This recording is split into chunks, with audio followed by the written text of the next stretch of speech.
Hello everyone and welcome back for another video. Today I will be showcasing you the Kathari budget deck. Now we're gonna be continuing the series where I showcase all of the parallels with all of their budget deck versions and variations, while also telling you what you could add later on with rares and legendaries if you wish to do so. Today we'll be showcasing the Kathari, as you can see, and the reason why they are one of the most top tier competitive decks right now, and the main reason being their core. And their core isn't just rares and legendaries, no. They have one of the best budget cores for the game. The reason being is that on common and uncommon you have stuff like Cunning Scipion that produces clones, you have Velorusi Standard Bear that gives +1/+1 to clones, you have Sentiens Subjugate, which is absolutely insane, because whenever a clone enters the field, it gives +1/+1 to a card.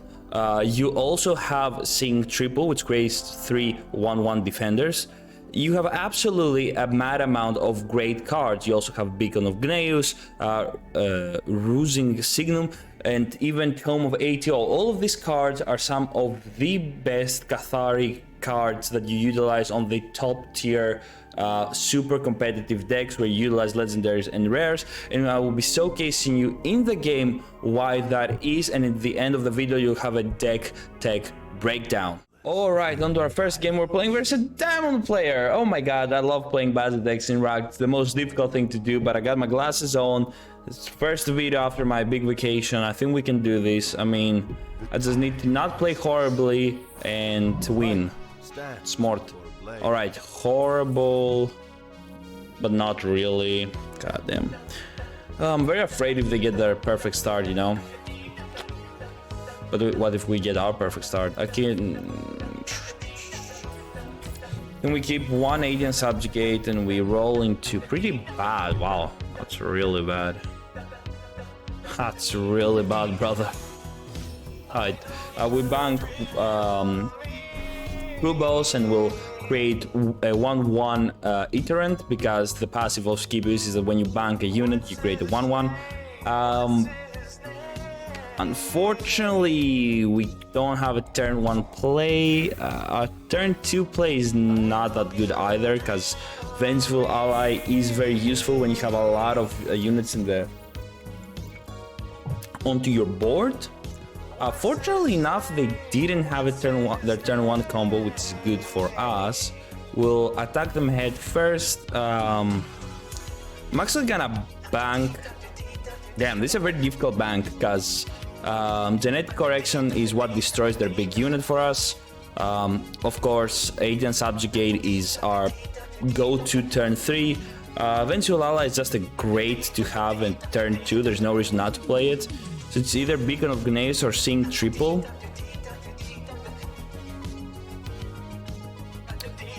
Oof.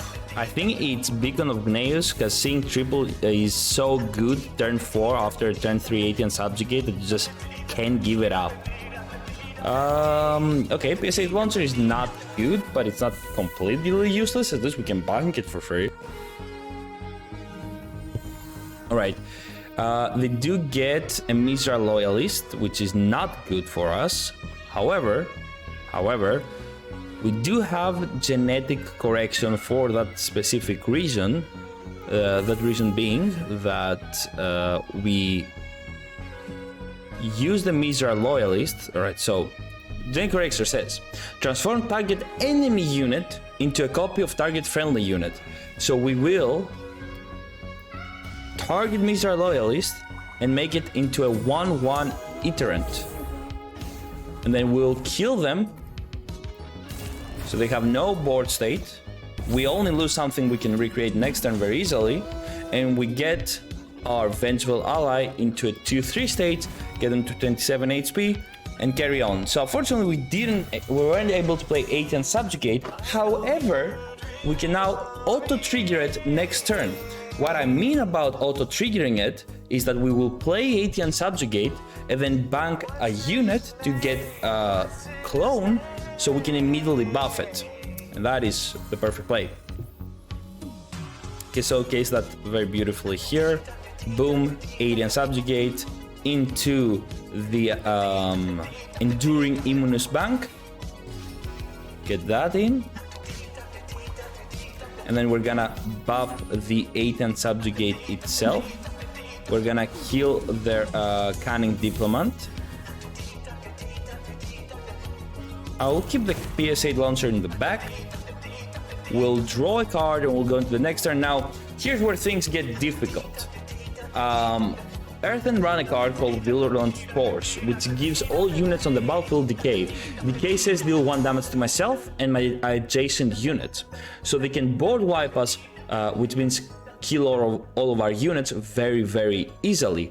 However, if we just keep a lot of cards back and we have some menacing cards on board, we can make it so that they have a lot of non-efficient virulent spores, which they wouldn't want to do, basically. And that's the great part about having Kathari sometimes, is that you can create boards out of nowhere. And they go for Tree of Nehemiah. Now that's gonna take a long time to proc and do stuff. So in the meantime, what I'm thinking of doing here is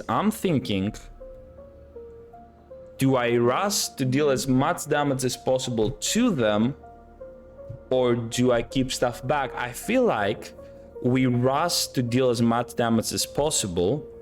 The reason being that Vengeful Ally is a great counter to Virulent Spores, because he gets buffed for all the clones that die. And then you have Agent Subjugate, which also will trigger a +3/+3 overall by seeing triple. So what I do here is I play Seeing Triple. I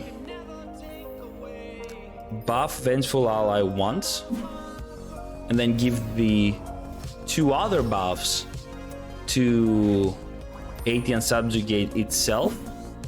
Because again, actually we don't want to put all of our eggs in one basket, so we will give an extra point to the furthest away Galleon Iterant. Oh, did we just... Oh no, we lose 1 Cunning Scipion, damn it. That's fine, that's fine. But yeah, they also have a card called Change of Hearts, which gives pacifist, which means our units cannot attack, but their abilities can trigger. And the main reason I didn't wanna... Oh, this is perfect. Beacon of Gneus is perfect for this situation. But yes, as I was saying, I don't want to give everything to ATN Subjugate or what's his name again, Vengeful Ally, just because I don't want them to be completely stomped by pacifist, basically, which is a huge issue for me. So yes, I think this is a good board state here. We just chillax a little bit and we play Beacon of Gneus, which says the first time a unit deals combat damage to the enemy player, I can either give armed to a unit, or draw 1 card, or create 2 1/1 Iterants. So not only do I create 2 1/1 Iterants, but I also get the ability to buff for basically +1/+1. So what we do here, that's an interesting play here. That's a very interesting play.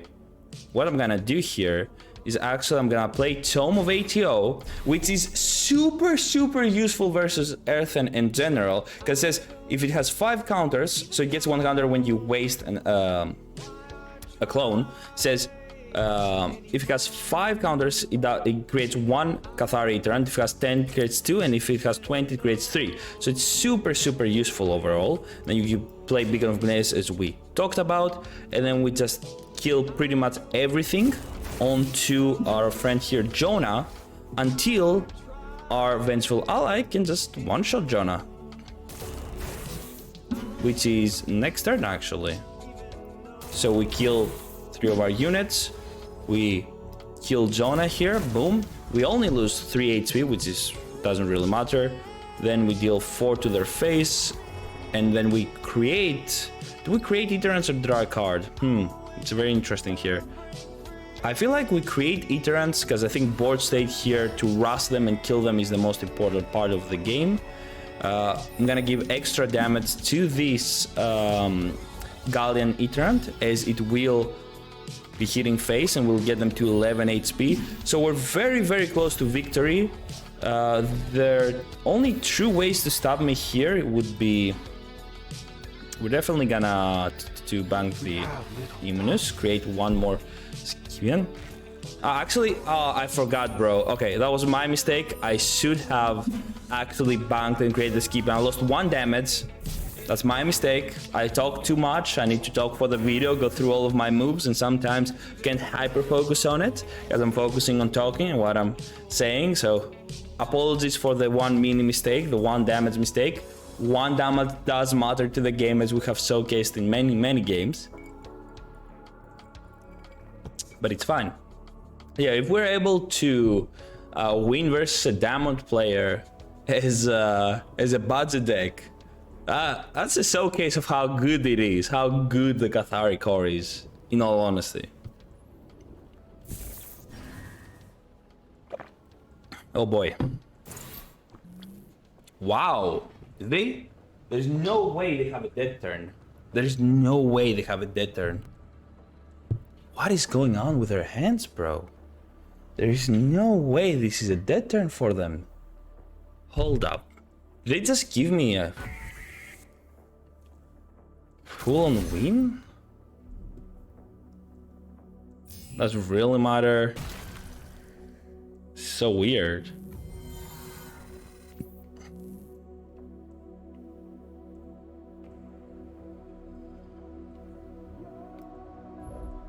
So what I'm gonna do here, actually,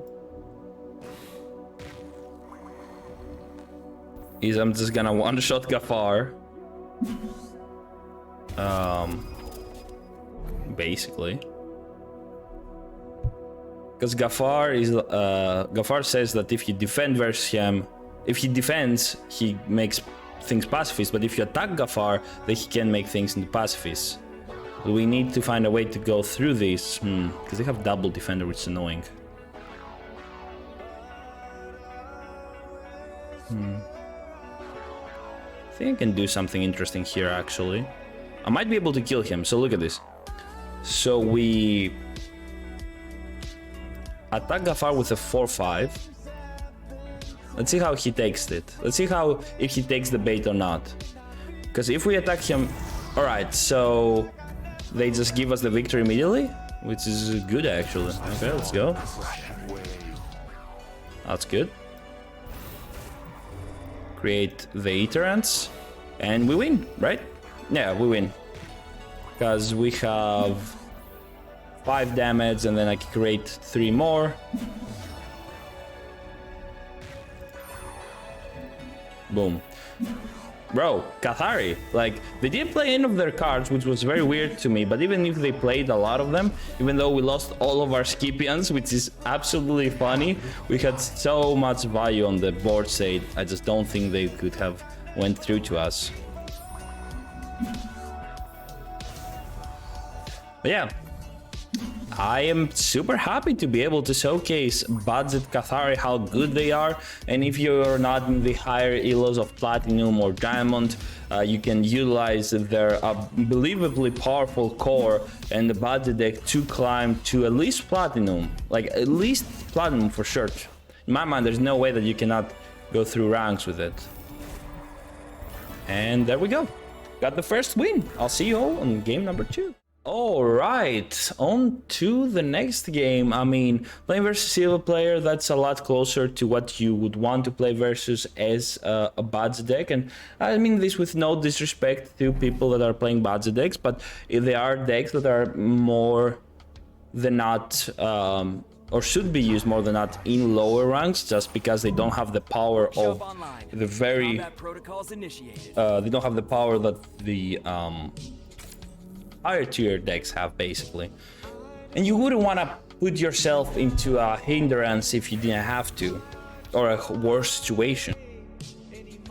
So I'm very happy to showcase this, especially versus Shulgin core. Difficult matchup for sure, but they don't have a turn 1, which is very good for us. We're actually able to do the turn 1 combo, get the Vengeful Ally into the bank, create the 1/1 Iterant and or Adjutant. Very difficult. Play the Gamma, the Reliant Gamma, and if they're not able to take care of it this turn, we have a beautiful play. Also, 100% always keep your black market fixers versus the workshop, because all of their tokens they create from their passive basically can be killed by black market fixer. They have no turn 2 either. All right, that's kind of weird. Good for us. It happens. They low roll. It's all part of the game. Never know. I mean, I don't judge. I'm always curious to see their hand. Like, what's going on? Also, we took out the Rising Signums because I am a little bit dumb and I thought they were units and they were relics, because I misremembered, and we put in, as you could have seen, 2 appraisers, because they are useful. So on 3, what do we do here?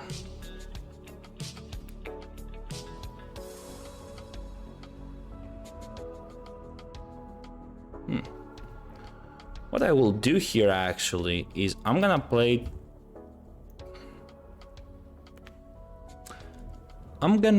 bang the genetic correction. I'm gonna play the Tome of ATO. I'm gonna trade into the Security Officer because I do dislike that card remaining on the battlefield.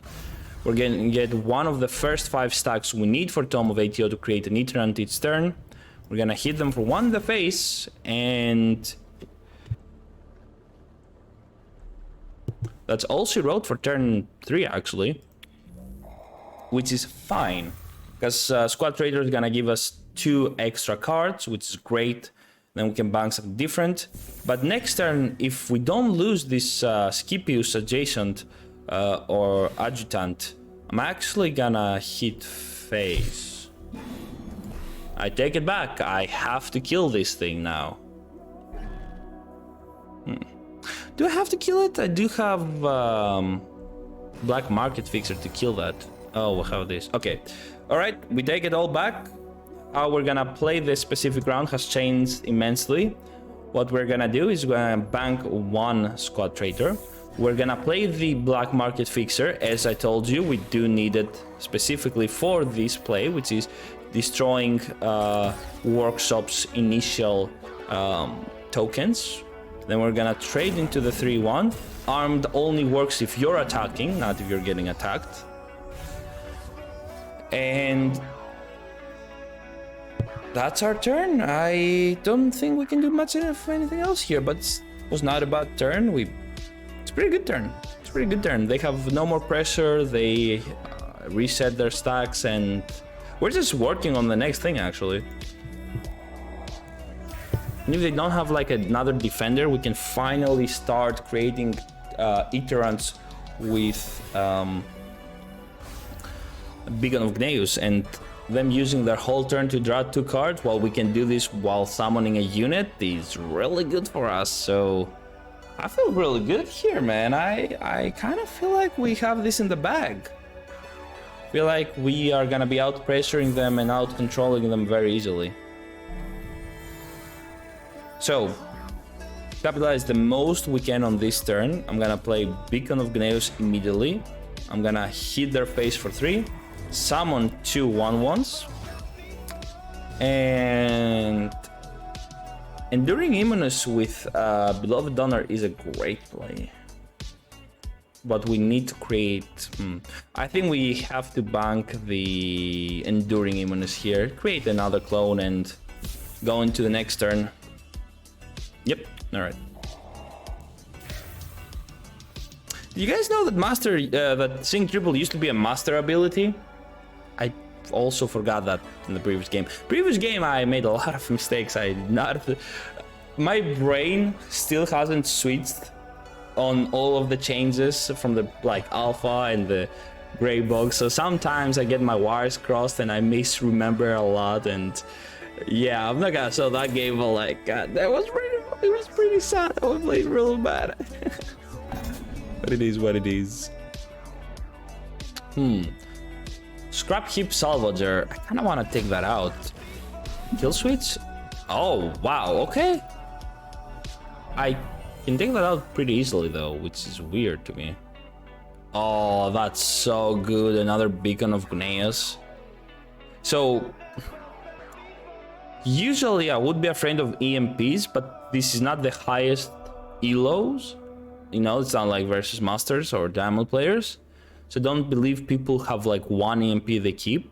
So I'm actually gonna play the beacon of Gneas because it's just free. I'm gonna bank Beloved Donor. I'm gonna... Oh, I banked before I hit them. Alright, that was my mistake. I played too fast. Sometimes I do play too fast, but I should have hit them first and then played Beloved Donor. It's fine. It happens. We kill this out. They lose the 2 upgrades. They lose the unit. And we summon 4 1/1s, which is absolutely massive. And then for their next unit, which is gonna be the 3/6 defender, that's the next juggernaut they're gonna summon. We're gonna again use Black Market Fixer. And now we boast a big board state with 6 1/1s, which might seem low, but if we get a crew boss, if we get a lot of things, we're gonna have a lot of fun actually. Also, our hands are so good, man. I just can't see us losing at this point. Also, if you ever wonder why I try to bank stuff before I end my turn, it's just so it's a good habit to have in case you ever forget.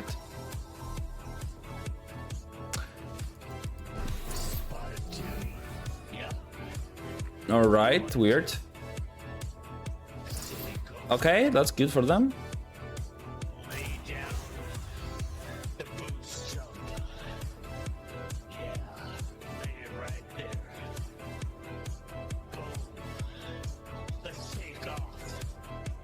I'm just waiting for their turn, and I'm vibing to Dr. Disrespect, so I'm having fun.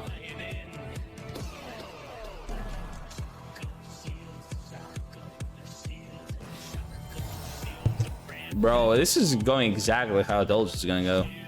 Alright, boom, Black Market Fixer, kill that 3/6. Get him out of here. What do we do? What do we do?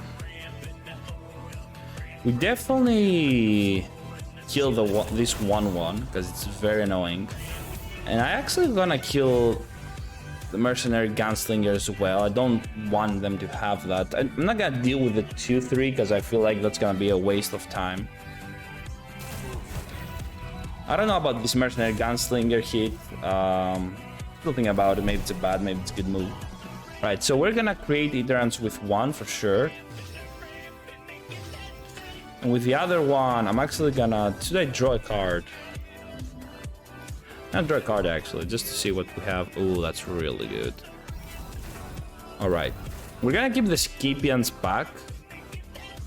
But we're definitely gonna waste the Squad Traitor, see if we can draw. We draw, wow. Okay, damn.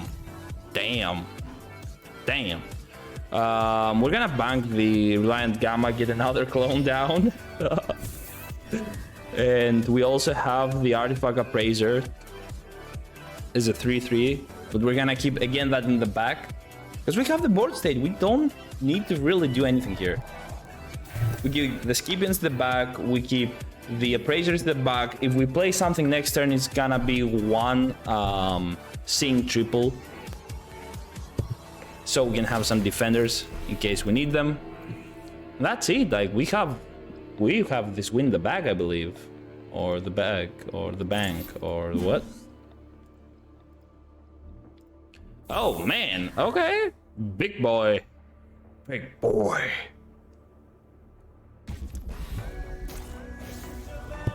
Oh wow, he trades that. Okay, but still draws a card, but he trades that. It's very interesting.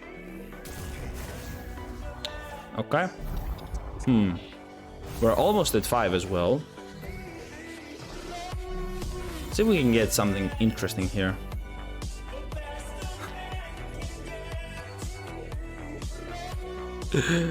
Alright, I'm gonna be cheeky and fuck around.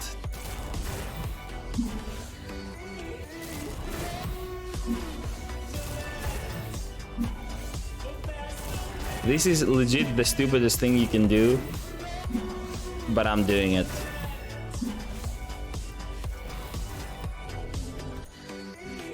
We don't need to draw cards, so we just create Eterns here. Just make Eterns here. And we're gonna play the 1 sync triple that I told you guys that we're gonna play, just because I do like having defenders. And we're gonna bank 1 Artifact Appraiser. We just don't really need all of them for some reason. And yeah, that's my turn. I mean, that's just... Bro, that's just funny. That's just like fucking funny though.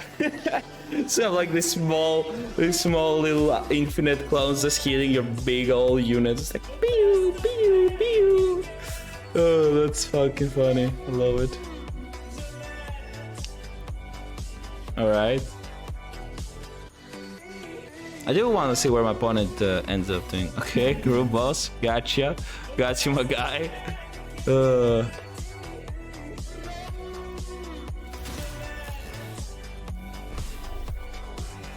Alright. Alright, so we kill them next turn. Bro, what the fuck? No. Me. I just want to fuck around and just hit them face next turn. Actually, it doesn't really matter, right?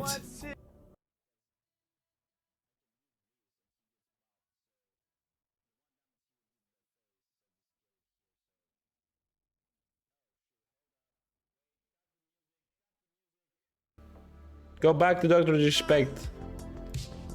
I'll have to mute for just like 2 seconds. It's fine. It's fine. But yeah, it doesn't really matter. We're gonna see if we can kill him or not, which I don't think at this point we can.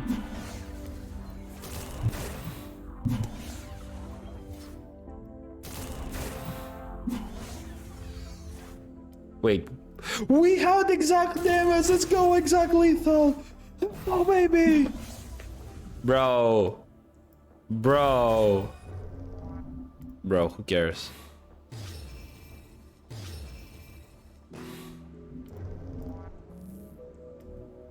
Boom! 15 to the face!